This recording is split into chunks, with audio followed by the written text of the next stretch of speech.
Didn't have the ability to buy property. So I was trying to look for a non-traditional way to make money and create cash flow.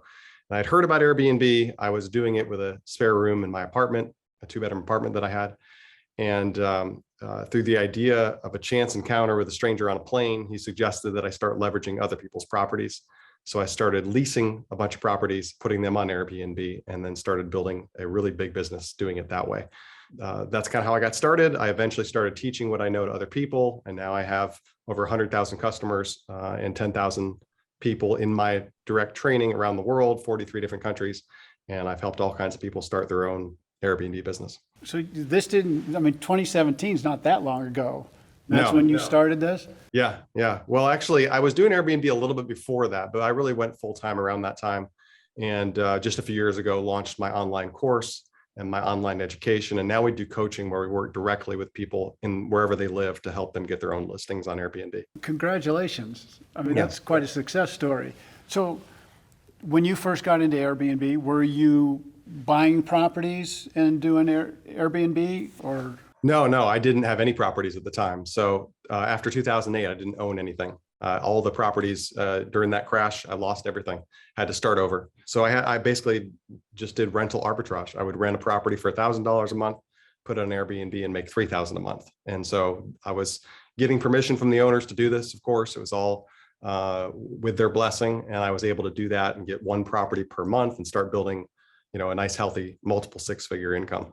And then what I found is that as people started asking me to teach them how to do it, that I realized that other people could do it pretty much anywhere in the world because Airbnb is a global company and it's a global opportunity. So you're not buying properties? Well, I am. I do own properties now again. I am now owning properties, and some of the listings that I have, I do own, but the majority I do not. The majority are leases or lease options. We like to do lease options as well. So what made you think you could go to somebody and say, hey, can I rent your property for $1,000 and I'm going to go over here and make $2,000?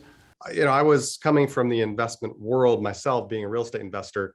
Whenever, I was right out of college buying these properties and renting them out, there was really only 2 things I cared about. I cared about if somebody's going to pay the rent on the property on time and if they were going to take care of the property. And if they could do those 2 things, I would generally rent them. So when I met owners in person, I would just communicate to them that, look, I want to lease your property just like anyone else does. The only difference is I'm not going to live here. And some owners said no, some said yes, but I just saw it as a numbers game. The more people I talked to, the more yeses I'd get and the more properties I'd get. What was the advantage you saw of doing Airbnb versus just rental properties? Yeah, there's a lot of advantages. I mean, doing the short-term model, first of all, for most people who have no residential real estate or no investment real estate, to be able to jump in and make money almost immediately within a 24 to 48 hours, you can start seeing bookings come in on the site. I don't know any other model in real estate where you can make cash flow immediately or within the first week or 2. And so there's very low startup costs because really all you need is first month's rent and a deposit if it's a furnished property, or maybe a little bit more money if you're going to furnish it. So very little money to get in versus say 20% down for a typical property, which could be tens of thousands of dollars. You don't have to have credit. You don't have to take on any debt personally. There's all kinds of advantages. You also don't have any of the major repairs. Those are going to still be the responsibility of the owner. And then to top it off, you don't have to worry about evictions because you never have to evict with Airbnb guests. And of course, we know that's a huge, huge challenge right now in real estate with owners that can't evict tenants that aren't paying currently. So there's all kinds of advantages to not owning, although I'm still a believer that you should own real estate. This is a model to get started quickly. And I think it's a blend of the two is a really good way to go.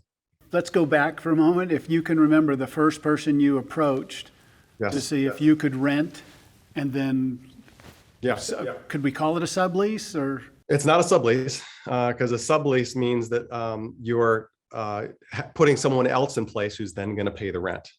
Since there's no additional contract, there's no additional agreement with a guest staying there, that's not a sublease. So technically it's not a sublease. And I explained this to the owners, but basically I just found a little 1-bedroom apartment. It was behind somebody's house, it was attached to their house, 1 bedroom with its own entrance. The lady had a for rent sign in the front yard. I just approached her and I said, can I look at your place? And when we went to the back and looked at the apartment, I said to her, this sounds really crazy, but can I rent your property and then have short-term guests stay here? And she had never heard of Airbnb. She didn't know what it was. She didn't care. She just was going based on me and what she thought about me. And she said, I want to think about it. Sounds kind of unusual, but she got back to me a few days later and she said, I'll do this with you. And so I rented that property in the very first month, I netted after all expenses about $1,600. And it made between $1,300 and $2,000 a month every month thereafter. And that was a tremendous amount of cash flow compared to when I owned properties and listed them and made $200 cash flow. So the short-term model is way, way higher income. And it's really the simplest way to explain it for anybody who's not familiar is it's the same game that hotels play.